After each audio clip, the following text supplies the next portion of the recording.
भक्त मत सवई कहूँ कर जोर। शंकर भजन बिना नर भगति न पावहु मोर। दादा कैसे हैं आप?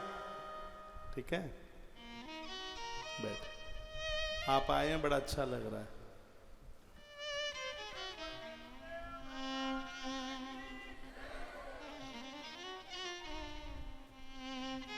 तो अत्र भुक्ता अखिलम सौख्यम पुत्र पौत्रादि शुभम ततो यात्मय सस्या लोकम सर्व सुखाम।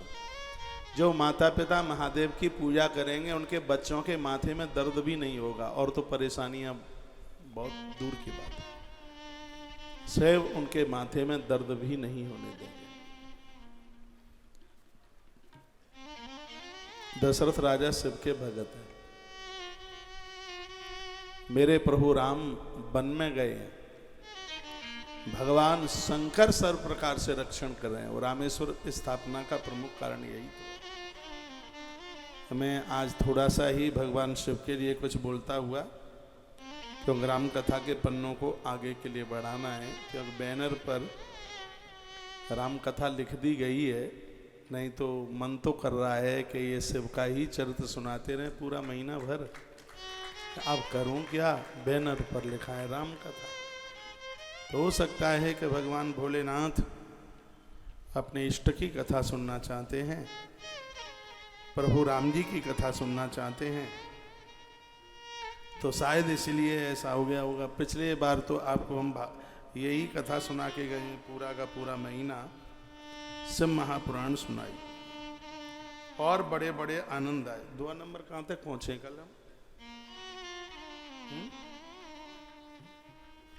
बालकांड में कहाँ थे?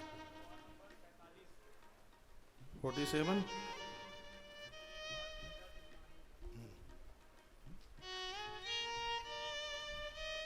जब परीक्षा लेकर के माताजी परीक्षा लेने के लिए जब गई, तो गलती क्या करी है माँ सती ने, ये कथा चल रही थी। माता सती ने सीता जी का भेष बना लिया, और ये मर्यादा से विपरीत तो है ही, कोई नारी दूसरे की पत्नी का भेष बना ले, ये मर्यादा का तो उल्लंघन नहीं है, मर्यादा का खंडन है। तो जानकी का भेष बनाकर सती माता एक टीले पर बैठ गई, और राम जी जानकी की खोज में निकले ही थे। तो सबसे पहले लक्ष्मण की निगाहें पड़ गई, लखनलाल की। लखनलाल ने कहा प्रभु देखो मैया मिल गई। कहाँ है? प्रभु देखो टीले पर बैठी है। प्रभु राम ने कहा लक्ष्मण भाई ये जानकी नहीं है। लक्ष्मण ने कहा देखिए ना वो ही बिल्कुल रूप है। राम जी ने कहा ये जानकी नहीं है। अपनी पत्नी को जितना पति पहचान सकता है दूसरा कौन पहचानेगा? मेरे प्रभु राम ने कहा ये जानकी नहीं है। लक्ष्मण ने कहा क्यों नहीं है?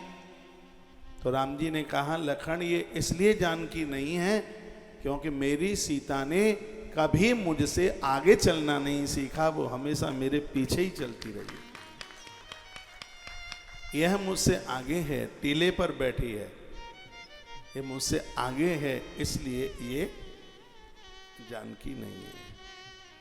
तो कथा का संदेश तो यह है कि नारी तो तभी अच्छी लगती है, पत्नी तब अच्छी लगती है जब वो पति की अनुगामिनी बन के चले, पति के पीछे पीछे चले, कितनी भी पढ़ी लिखी हो, कितनी भी होशियार काबिलियत है, लेकिन नारी की शोभा उसका सौंदर्य तो तभी है जब वो पति के पीछे पीछे चलती है, उसको धर्म के लिए आगे के लिए बढ़ाती है।